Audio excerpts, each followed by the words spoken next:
I love that I am making this video because it can only mean one thing. Miss Universe is finally around the corner. Kind of.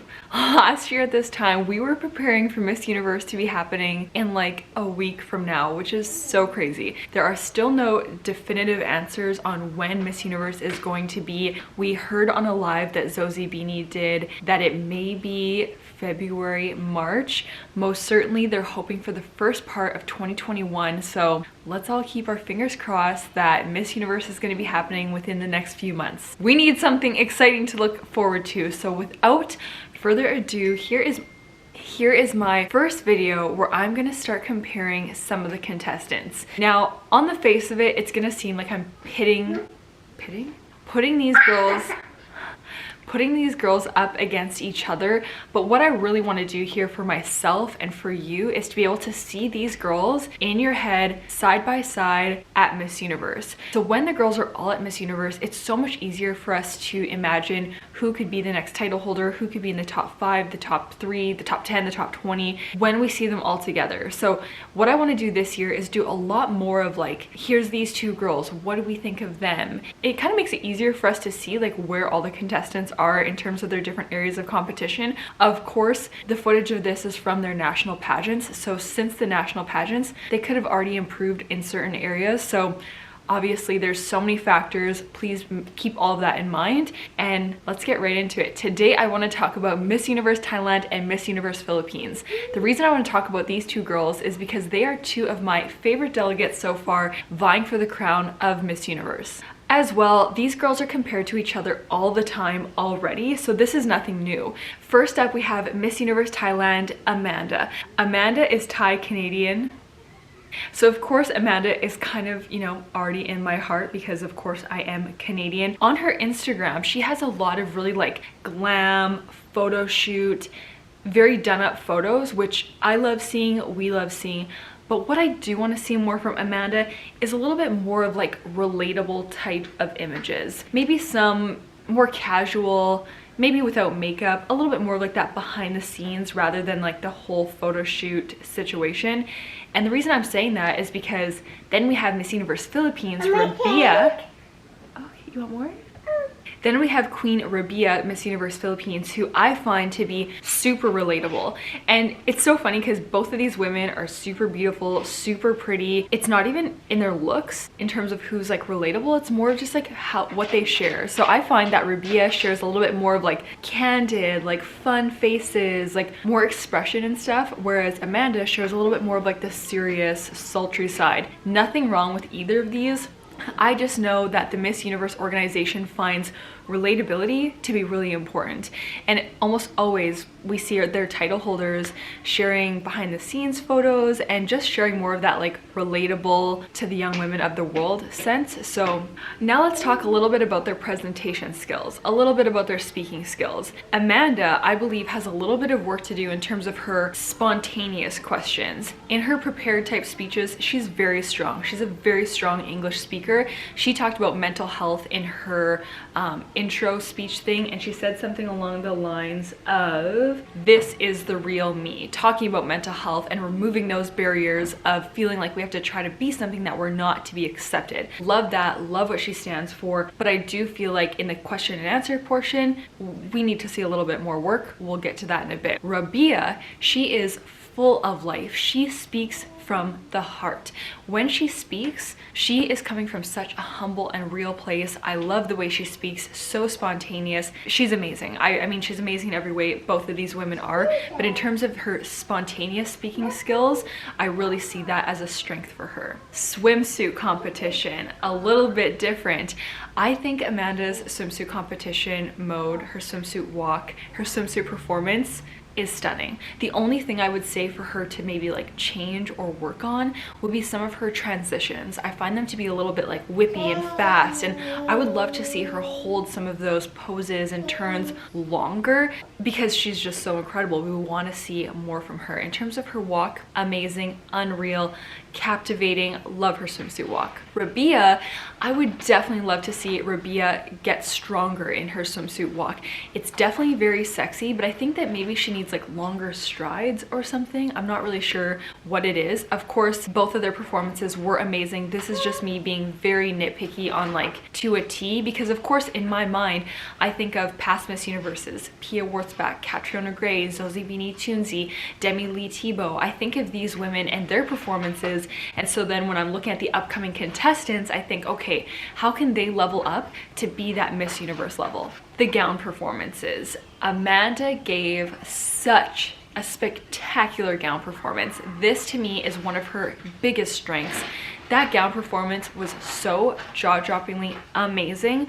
When she came out in that gown, I was like, this is one of my favorite gowns I've ever seen on the Miss Universe stage, on any national competition. I know it wasn't on the Miss Universe stage, but when I'm comparing all the gowns I've ever loved from throughout the years, this gown was just absolutely impeccable, remarkable, incredible. I loved it. I wish I could wear a gown like that, like, you know, maybe one day in my next life in pageants. Rubia's gown performance. Rubia's gown performance wasn't as strong for me when you compare it to Amanda's, just because it was so strong. But there are so many different factors involved. They had very different stages, and for Rubia, I would really love to see a different hairstyle or a different gown, like some sort of different gown. I don't know what I envision her in quite yet. I haven't thought too much about that, but I definitely know she's gonna bring something absolutely amazing to Miss Universe, so I have no doubt about that. But I would love to see something, I think maybe more sophisticated or something. Does that make sense? I don't know, what do you guys think? Something that just gives a little bit more of like a wow factor. Again, I think of people like Catriona Gray, who gave a gown performance that was out of this world, literally out of this world. And so I think of something like that, you know, that has to be like unbelievable. Now for the Q&A. Like I said at the start of the video, Amanda definitely has some work to do in my opinion in terms of her spontaneous answers. She did say something like, it was the question about influential women. She said she thinks that all of us are the most influential women, and something like, if we can put our mind to do something, we can do it just as hard. If we can put our mind to something, we can do it just as hard. And like I said in my video talking about Miss Universe Thailand, I think what she was trying to say is that women can do things just as well as men. That's my translation from what she said, and it was good, it was fine. Obviously she won the title, but we definitely need to see something that is gonna like send these powerful messages that she has, because she has so many amazing things to say. They need to be delivered in a Miss Universe worthy answer, i.e. Pia Wurtzbach, Demi Lee Thibault, Zosie Beanie-Toonsey. You think of those winning answers and you think, wow, like they delivered such incredible world-changing answers. So that's what we need to see from Amanda at Miss Universe Thailand. So I know she's probably already been working on it. If she were asked those same questions, she would probably, you know, blow us out of the water with her answers, but that's my only feedback with that. I'm just editing the video right now and I realized I didn't talk about or mention the question where Amanda talked about her Thainess. I want to make sure I mentioned that, but again, she's probably improved so much and I can't wait to see what she's like at Miss Universe. Now for Rubia's Q&A. There's obviously some different speculation that Rubia may have known the questions ahead of time. It has apparently since been proved wrong because she was outside of the building or something beforehand. Whatever it may be, she gave outstanding answers to the questions in the final Q&A. She had no hesitation with what she wanted to say. She spoke from the heart, she spoke confidently, she spoke beautifully, eloquently, very clear. And it was no question that she was the winner that night in terms of the way she delivered these answers. She was asked about who she would want to see on Money, I think, on and she said something about like the woman who she said, I can't remember the name right now, was the president they never had or something like that. Then she was asked about COVID and the pandemic, and she said that as a candidate of Miss Universe Philippines, she is a carrier of hope. She's a symbol of light in the darkest of times. And she wants to, oh, Lion King book. She wants to use her strength to be able to make an impact. You want to read it? She then says that beauty pageants, oh thank you, you got me. Beauty pageants give us the power to make a difference. I love Rubia's answers. I resonated with them, especially the second one about beauty pageants giving us power to make a difference in the lives of others. That's why I got involved in pageants to begin with. Some of you actually already heard my solo episode for the podcast, and I talk about why and how I entered my first pageant, and it was all with an aim to be able to give back to my community after we lost our home to a house fire. So anyway, that's a side note. I'll leave my podcast info below if you guys want to hear. We are of course working on getting Amanda and getting Rabia on the podcast. How incredible would that be? So we're working on that. Okay guys, that is going to be it for today. I love both of these women. I can easily see both of them rising to the top of Miss Universe. Like, they could for sure be top 20 easily, or top 16 depending what they do, top 10, top 5, maybe even the top 3. Let me know what you guys think. Miss Universe Thailand, Miss Universe Philippines, who is going to rise to the top of Miss Universe? Is one of them going to win the next edition of Miss Universe? You never know, it could happen. We saw Miss Universe Thailand rise to the top last year in the top 5, so maybe this year it's Amanda's turn to win. Maybe it's Rubia.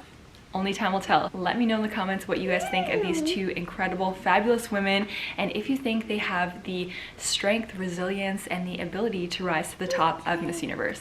As always, thank you so much for your support. You guys just make my heart so happy, and we'll see you next time. Can you blow a kiss?